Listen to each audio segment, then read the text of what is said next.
Hello, welcome to the Connecting with Our Community webinar led by Studio Designer CEO Keith Granet. Thank you for joining us today. Today our guest is Tom Andrews, founder and president of TJA Leadership. We invite you to submit written questions anytime during the session. After Keith and Tom finish their conversation, we will begin our audience Q&A. If you go to the GoToWebinar control panel under questions, you will see a dialog box to type in as seen in this screenshot. We will try to get to as many questions as possible. And now, here is Studio Designer CEO Keith Granet. Welcome, everybody. Glad you could join us for our 7th in our series of Connecting our Community. This is a real privilege today to introduce you to Tom Andrews. I've been working with Tom for almost 10 years on leadership sessions that we have had with leaders of design. And they range anywhere from, mindfulness, which Tom can tell you that I'm not that mindful, and to leading bravely and a number of other really great leadership tools. Tom comes to us, he has his own firm now called TJA Leadership. And before that, he was the president of SY Partners and has worked with sort of captains of all industry. And this is, it's my great honor and privilege to bring to you this treat of Tom Andrews. So welcome, Tom. Hi, Hey. Keith. Hey. I think it's the first time I've been called a treat before. Oh. So this is Wow. I'm going to keep that in my memory bank. Maybe publicly, but you haven't heard us talk about you in other. So how you doing? Pretty good. I find that every time I talk to people these days, there's always the phrase beforehand, which is under the circumstances. I'm Right. pretty good. I feel grateful that my family's healthy. I haven't had anyone very close to me who has suffered unduly, and I'm happy to be out. I live in Dobbs Ferry in Westchester, so if anyone knows the Hudson Valley, it's a pretty nice area. So I in lockdown, at least we have a little area to go around. Yeah. But it's a weird time. It's a weird time. I liken it to it feels as if we're all in limbo. And the concept of limbo is you're in between states, and there's the hardest thing I find about this is that there's no threshold. Normally you can deal with a challenge or a crisis and go, well, okay, we just have to get through this, and we'll come out the other end, and maybe we'll be stronger for it. But there is an end in sight. And I think what's particularly hard about this is just like, where is the end in sight, frankly? I think we're all in this kind of weird limbo state, and we're all of these things are crushing together: family, work, schooling, homeschooling, Zoom call. It's all, basements where everyone's packed together. It's a very strange, surreal time. So I'm feeling it as much as I'm sure you are. Everyone. Yeah, it just feels the unknown of not knowing where we're headed or where we're going. It's like we're all a little bit blindfolded, but we're trying to figure it out. For sure. It's funny, I was thinking, there was I can't remember who said this, someone posted a thought at one point that this whole pandemic and the lockdown is a little bit like nature sending us all to our rooms to think about what we've done. I was like, well, maybe there's some truth to that in terms of, in terms of all of us, in terms of humanity, in terms of the culture at large, but it doesn't make it any easier to deal with. Right. Well, so you've helped many creative people and organizations through transformational leadership. What are you hearing now that's different from sort of previous requests from your clients? Well, there are fewer requests. I mean, quite honestly, it's my clients are so distracted right now. I mean, it's less so right now. In this moment, I think people are starting to, they've gone past the adrenaline rush of the initial closing down and the initial crisis, and now they're actually in a moment of like starting to look forward and and think about things, but it's still, you can still see there's this underlying distraction. Like everyone, one of the leaders I talked to recently said she feels thick, if that makes sense, like very thick. Like there's just this thickness. She doesn't feel like the clarity of thinking that she's used to having. She feels continuously more easily distracted and less able to really be productive or thoughtful. So one of the things I'm finding is that my clients are asking more for personal help. And it becomes it becomes more about like, I'm trying to cope with this. And it's not always an overt question. It becomes more like I say, do you want to think this through? And they're really welcoming actually having a sounding board in this moment. So you need to create like a virtual couch for them to lie on, right? So I think that's true. The other thing I'm finding is that clients are asking, I mean, there are so many extremes right now.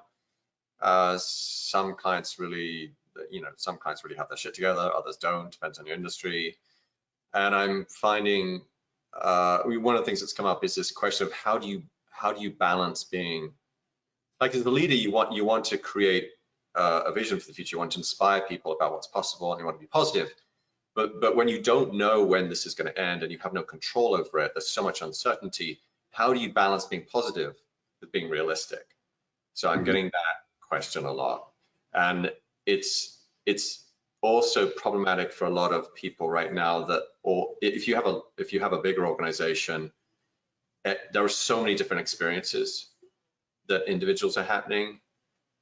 There's a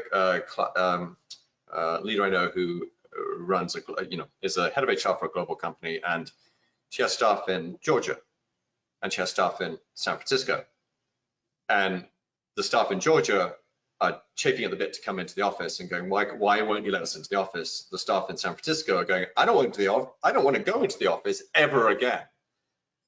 How do you lead that? I mean, you're dealing with all these microclimates. Yeah. So that's also coming up. Yeah. So I wonder, have you seen it? Has anything surprised you? I'm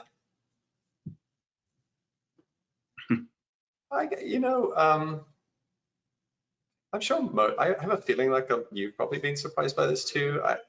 I've been surprised by, in a situation in which we're being pushed apart, how much people have actually come together in a really lovely way. And this seems to have unleashed the creative gene in so many of us. I don't know if anyone here has seen the Juilliard, the video that some Juilliard students did, which is it's so moving, and it's all of them at home, all dancing or singing, playing musical instruments, and it's pulled together to Bolero as a soundtrack, and it's an exquisite expression of the human spirit. And I was thinking, like, all these Zoom calls, there's a friend of mine who sets up, this has given us an excuse to reach out to people that we might not have reached out to in the past. And so you're almost seeing more connection as opposed to less connection. We're seeing more people, more people's personal lives. Like their homes are revealed, their cats, their pets, their kids. You can't hide that anymore. And it's like there's an acceptance, and I go, oh, yep, this is how it is. And you see a little bit more togetherness as a result. So I've been surprised by that in a lovely way. Yeah. I will say, this is concept in leadership, in psychology, of the identities that we hold. So you have individual identity, a social identity, which is a group identity, and then you have a human identity. And when one of those is more salient, the others become less salient, less important. And I think some of what we've seen in the divisions and the partisanship in America have been because of this group identity has become so much more important than anything else. And sometimes self-identity, like selfishness. And in this moment, because our whole, as human beings, we're threatened, you see human identity become more important. And it transcends these other groups. So it's not like us versus them. It's like, oh, we're all human.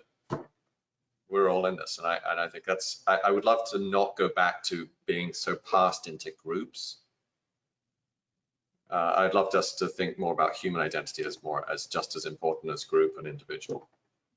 Well, you know, what's interesting as you talk about that, I think about all these Zoom calls that I'm on constantly. And when I see people with sort of fake backgrounds or that they won't even show their picture, there's a disconnect. Even if the person's there and their background isn't showing their reality or where they live or who they are. And I understand that, you know, people have kids running around in the back and all these other things, and they have small spaces, especially if they're in New York. And, you know, it may be tough, but I think there's something sort of raw and real about being able to see people in their environment and who they are and how you can relate to them. Am I off on that as far as, you know, that expectation that, you know, I'm not seeing the authenticity of that person without a real background? No, I think you're dead on. It's better to have that. But so there's two things going on. One is we get closer to people when they reveal something about themselves to us. Mm-hmm. And then in turn, we respect that. And then you actually get closer as a result. It's like I reveal something about how I'm feeling or what I'm thinking, and then you acknowledge that. That actually is the basis for forming relationships. And so when people hide things, it's very hard to form relationships or feel connected to them. And that's true if you create Zoom calls where people are just basically hiding themselves. I will say though, it requires something called psychological safety. So someone has to feel safe enough to reveal themselves to you. And in many cultures and many companies, they don't. And I think it's incumbent on anyone watching this, or anyone who's in a leadership role, no matter how small your company, small, large, whatever, it matters that you create an environment where people feel safe to reveal something about themselves without it hurting them. So the concept of trust and safety is that I will put something that I value at risk of your actions. So I'll put something that I care about, you know, at stake and at risk of your actions, of what you might do with it. So if it reveals something about me, are you going to do something with that is like, are you going to harm me with that information? In a psychologically safe environment, you make it okay for people to reveal things, and you celebrate it. And there's a sort of a lot of well-known research that's come out of Google and Google Labs, where they've studied the best performing teams, and they had 5 dimensions of what high performance looked like, and none of the ones that you would expect were the ones that explained performance, like clarity of objectives. All these things that you would think would explain performance didn't. What explained performance was psychological safety. It was whether anyone on the team could share something and not be put down or you know, in some way shut down for it or ashamed for having said it. So I think you have to be careful. So it's almost like we have to, you know, hold back judgment, I mean, right? So somebody can feel safe. Totally. It's just about practicing non-judgment. It's about practicing empathy skills, listening, like acknowledging people, just showing common, you know, mutual respect, essentially. But you'd be surprised, sometimes people don't do that. Right. Oh, great. So let's talk about our bigger world in general, because I think your reach is what's that? Oh no. What concerns you just by the impact of something this big? Wait, how long do we have? You got 2 minutes to answer this question. What concerns me? Oh, for goodness sake, Keith. You know, I would say the things that, especially I think for creative people that will appreciate this, the rise of demagoguery, the rise of these strong men leaders. I think in a time when there's a lot of uncertainty and people feel very unstable, they look for protection. They look for someone who's going to basically keep a promise to protect them and keep them safe. And that's what strong authoritarian figures tend to do. And so you're seeing the rise of that all over the world. And you're also seeing a lot of behind the scenes shifts in legal frameworks and law in order to promote more state surveillance, and more of a sort of government watches over you. And you can understand the sort of insidious exchange that goes on in people's minds. It's like, just keep me safe. Yes, I'll give up some of my private freedoms so that you can protect me, but over the long term, what does that do? How does that harm us as a society, especially when you have people in power who abuse that power? So I worry about that a lot. I also worry about just the lack of good leadership out there in general. I mean, leadership these days, the thing that we promote is transformational leadership, as opposed to transactional. So the idea is you're empowering people, and in a world in which things are more complex, you want to increase collaboration, you want to increase coordination, where people, more people working together, and that's not. Got a lot of leaders right now in charge who are not promoting collaboration or coordination. You can look at the very top of the US for that. Right? Yeah. Can you explain to our audience the difference between transformational and transactional leadership? Yeah, sure. So these are studied concepts in social sciences, and so there's some validity to them, right? The transactional leadership is like a traditional school of leadership where you basically get people to do things by rewarding or punishing them. It's a traditional, and it's about working within a system. And when I say reward and punishing, I don't mean it in a very biblical sense. I just mean you basically promote people for doing the right thing, you manage them, you give them compensation, and if they do the wrong thing, you use measures that sort of de-incentivize them. Mm-hmm. And it's very hierarchical. Right? It's old school, it's hierarchical, it's traditional. It's very much about how you work within the system to make sure that you meet the standards of that system. Transformational leadership is correlated with more innovative outcomes for cultures. And the idea is you're inspiring and empowering people based on a vision, and you're asking them to lift their own skill and motivation to achieve that. So you're relying more on motivating people than on directing them, if that makes sense. And it's powerful in cultures, especially in knowledge businesses or creative businesses, where you need people to be more intrinsically motivated. It's less useful in a very rigid system, less useful in a military system, for example. Mm-hmm. Makes sense. Thank you. So, in other crises like 9/11 and the financial crisis, there are lessons that we learn and changes that we make, whether they're good or bad. What do you fear could potentially be the wrong lessons that we could learn from this? That's a difficult question.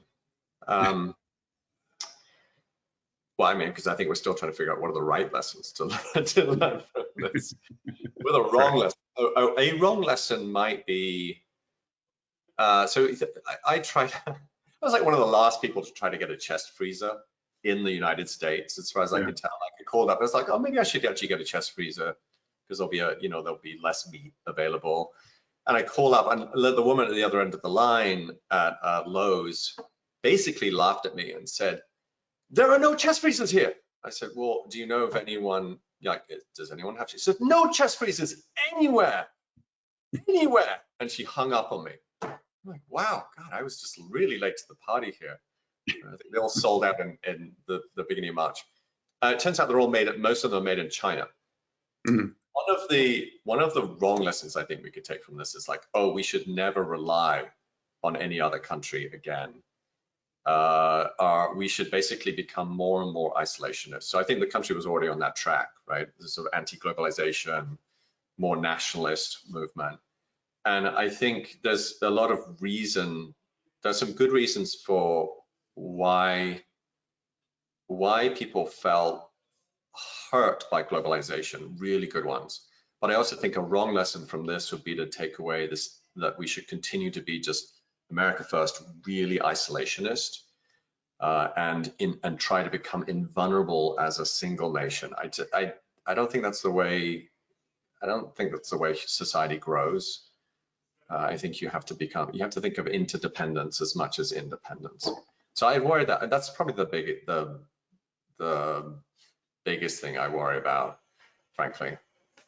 Yeah, I could see that. I mean, you know, from personal experience with us, with Leaders of Design, that traveling the world and learning from cultures has been a great inspiration for the creative people that we have with us.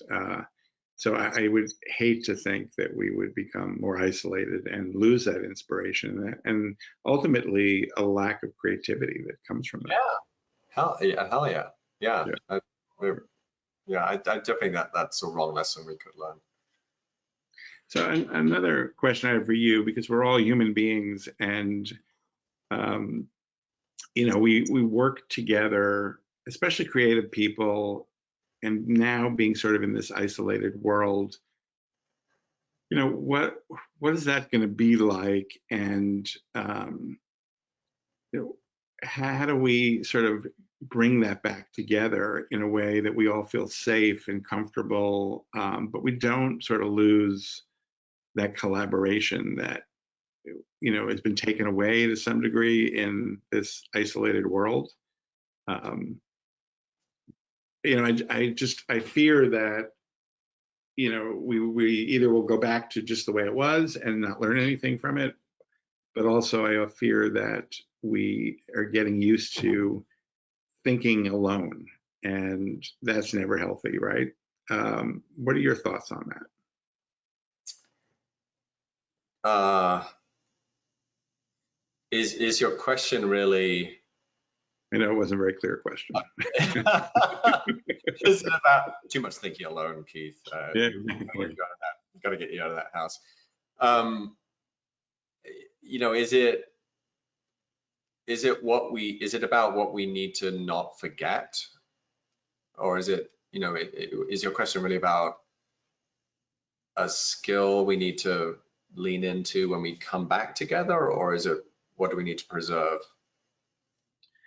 Well, I guess it's because, and at the end of the day, as I said, we're all human beings, and I think we need human interaction. Yeah.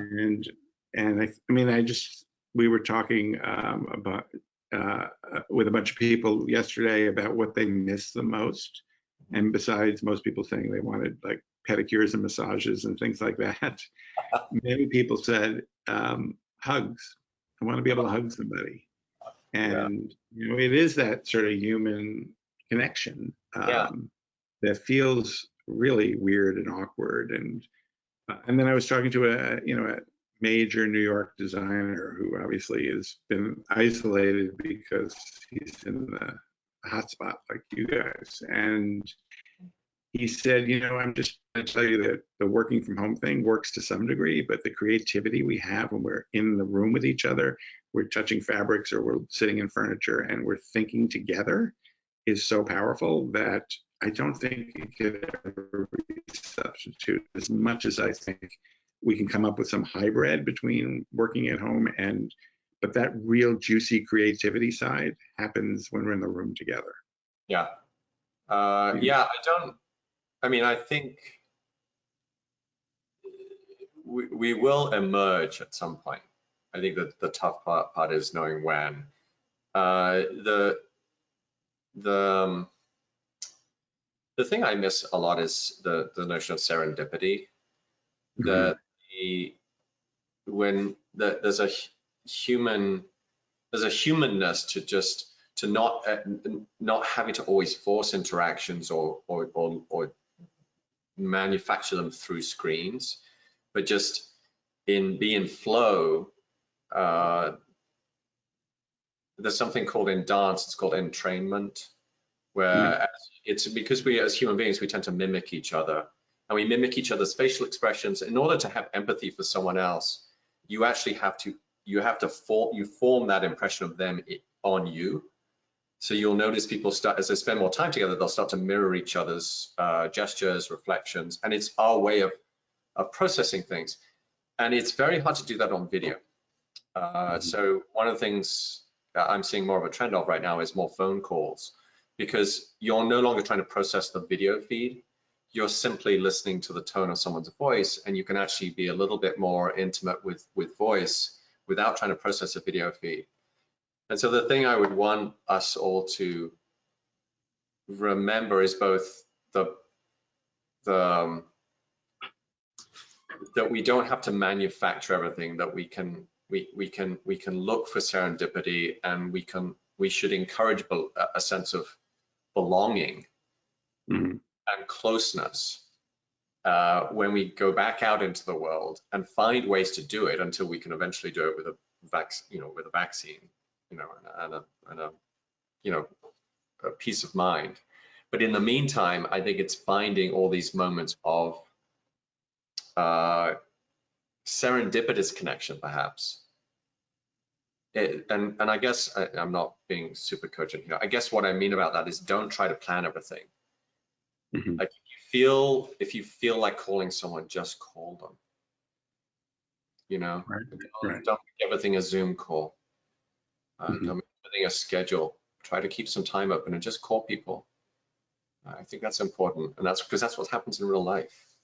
Just bump into someone. It's funny you say that, because I was on the call with one of my board members, and we were on a Zoom call, and then the next day I just needed to ask a question. I just picked up the phone and called instead of doing the Zoom. And at first I was like, "Whoa, you don't want to talk? You don't want to see me?" And it was like, it would just seem like it was a more natural thing to do.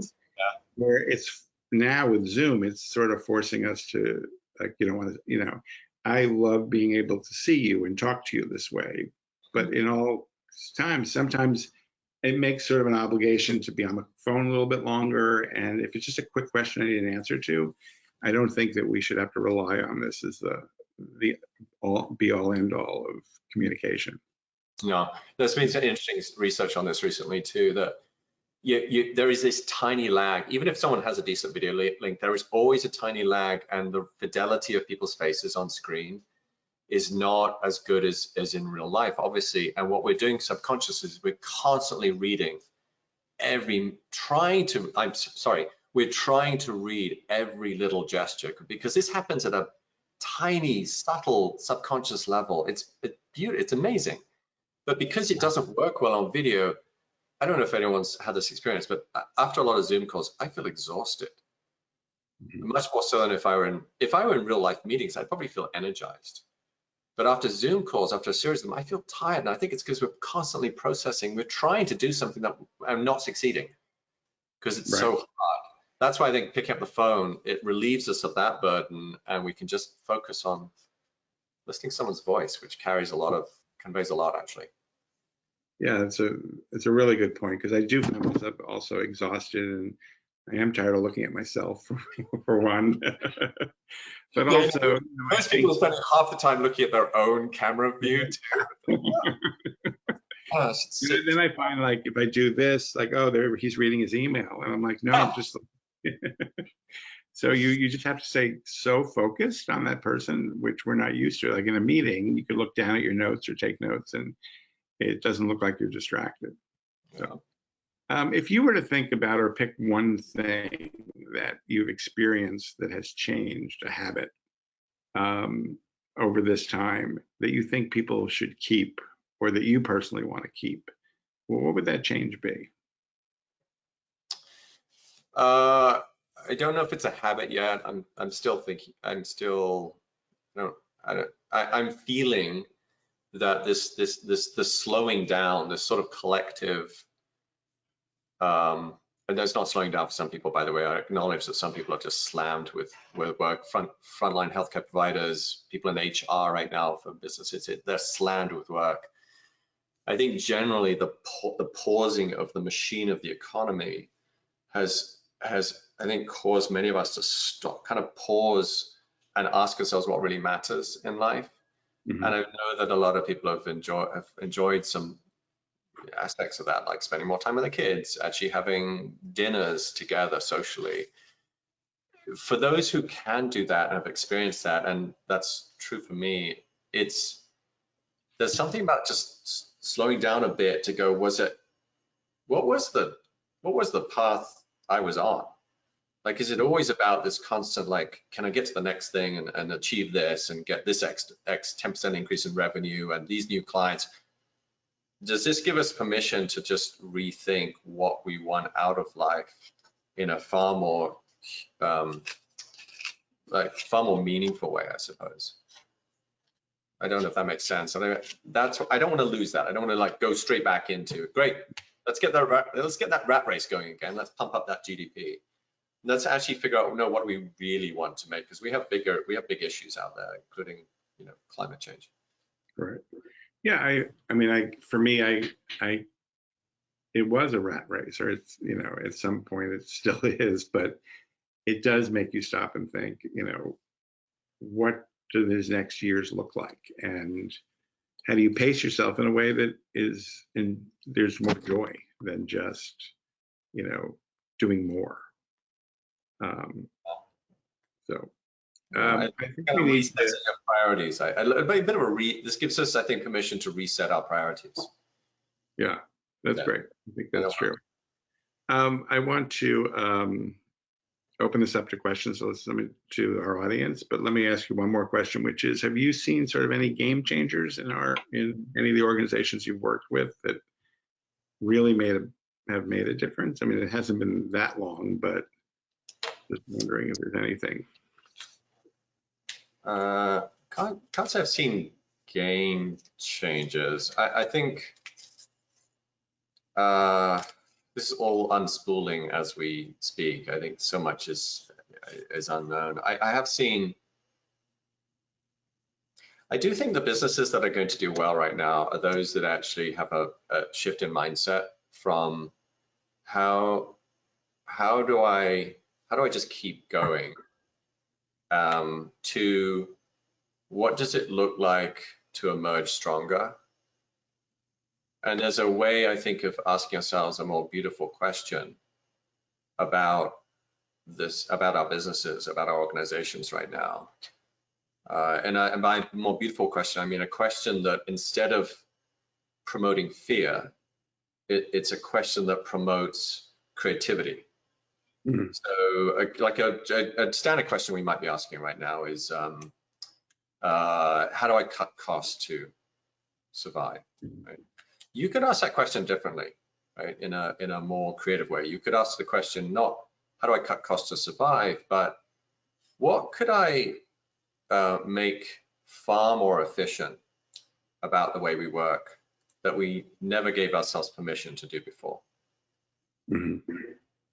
You know, how do I use this moment to make our business better, not just try to return it to what it was? There are ways in which we can just reframe the questions creatively that will actually, I think, unlock the potential. And so I've seen some businesses stumble into that, like American Express had to send all its customer service reps back home from their service centers in Florida and somewhere else. And they had to, in 48 hours, they shipped 20,000 laptops to them at home. Now, those customer service reps at some point will be able to go back into a service center. But I know that Amex has just created a whole new capability of servicing customers remotely and therefore requiring much less expensive real estate. Mm-hmm. So it's like the shift of like, we have to deal with this, but what's a way to deal with it in a way that actually turns us into a better organization in the long run? Does that make sense? Yeah, completely. I mean, they are exchanging rent for a laptop cost, or potentially. Yeah. Yeah, you know, I've always loved the expression, you can't cut your way to success. And I think it's, you know, it's hard. Sometimes you do have to cut, but I think that if you think of it in the way you just mentioned, which is how can I be more innovative and take advantage of efficiency that doesn't require necessarily, you know, to cut. I mean, it may be less expensive to do it, but you're not really just cutting costs to cut costs. You're just finding different ways and more efficient ways of doing things. Yeah, and I'm like, it's like, let's use this as a creative group. Let's use that trait right now. use it, because I think there are questions that are fear oriented, that are like, oh, you know, gotta avoid things, avoid the darkness. And then there are fears that actually conjure our best selves, and it's our best selves that will pull us through this. Well, you know, the fear I have for our industry, which happened after the financial crisis, is that people just take on projects because they want to feed the machine. So, And to this date, they're called the 08 and 09 clients, because they're not good clients. They took advantage of lower fees, and they're abusive, and they regret them. yeah. And I don't want to see us go back to that. It's being more selective and understanding who that client is, rather than just somebody to feed a machine. Yeah, and that's not. I don't think we should judge that. I think that's normal. Like this is a very fearful situation. I'm just saying, can we unlock a more beautiful question of ourselves to inspire a little bit of creativity, so we can actually emerge stronger? Wouldn't that be better than the alternative? Great. So let's see if we have any questions out there. Lauren, do we have any questions? Sure. Lynn is asking Tom, can you tell us again the 5 criteria that Google said improved high performance? Not off the top of my head. Not off the top of my head. I'll tell you that I think, if you give me a second, I'll actually tell you, because I had it in my, give me 1 second. I know that there was something about the goal setting. I'm not going to be able to remember it right away, so you'll have to let me come back to you on that one. Give me that. Okay. Okay, I have a question from Michelle. Besides being transactional, what are some other things that prevent teams from optimizing their potential?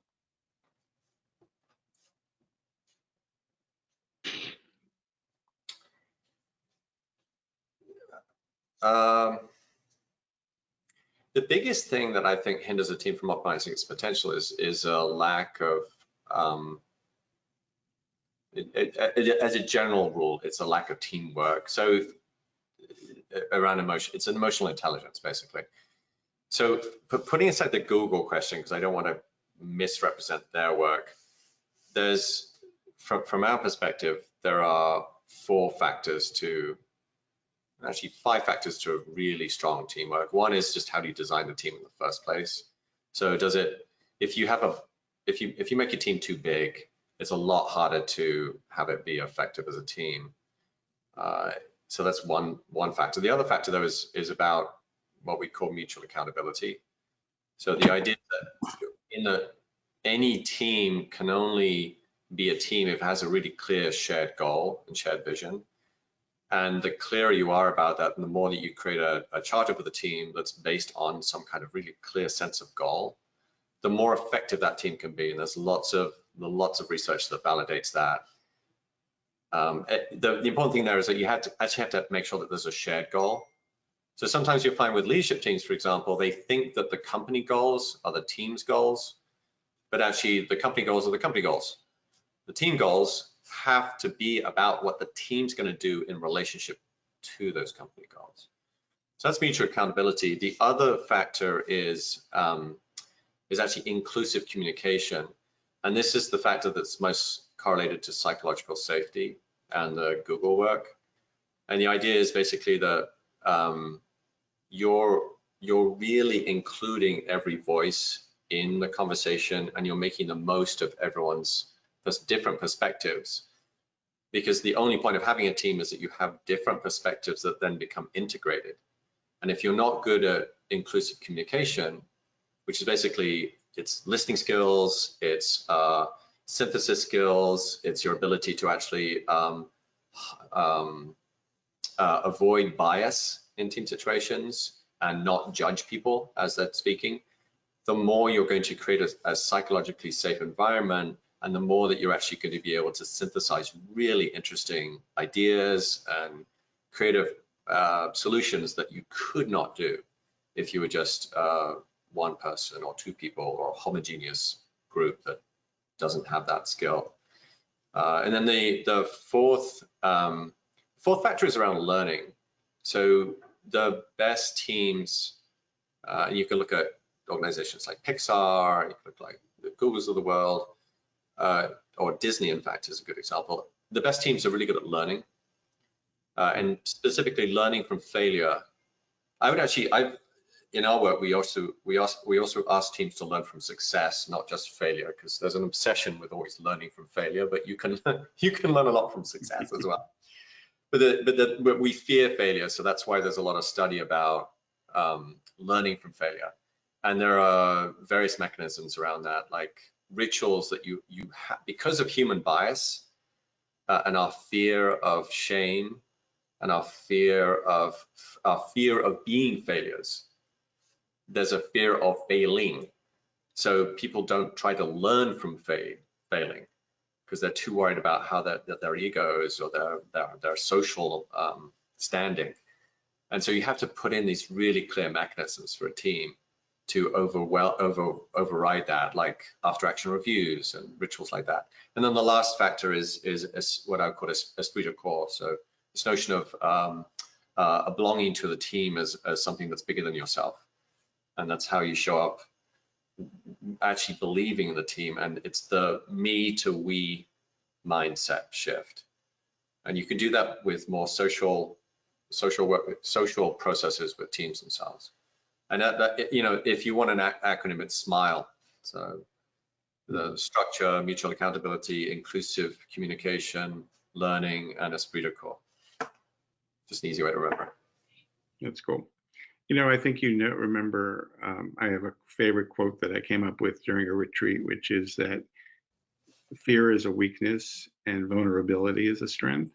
And I think tying in some of the things you just said about you have to be open to learning and being vulnerable in order to grow.